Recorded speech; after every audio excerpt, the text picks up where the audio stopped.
میدونستم که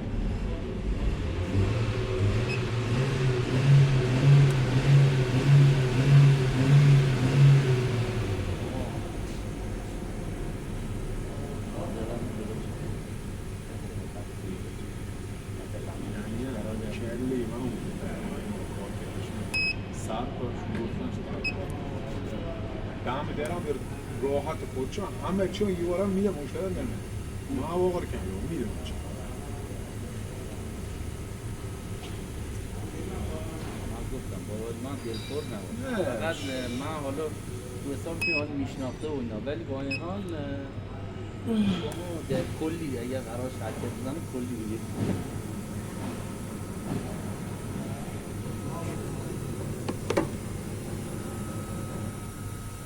اما نگاه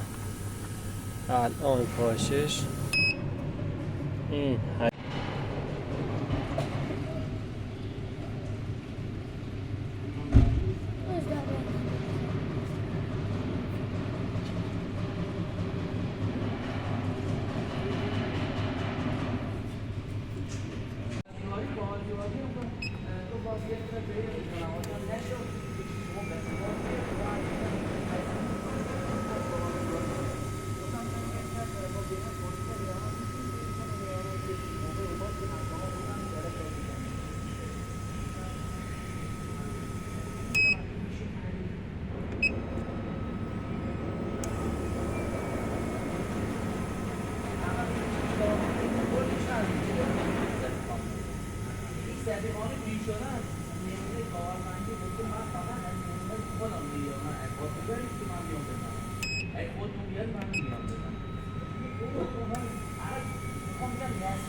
بزن این سالم باشه چهارتش بکنه و هم دلور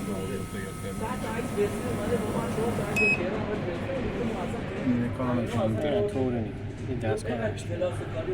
دستگاه نشته داره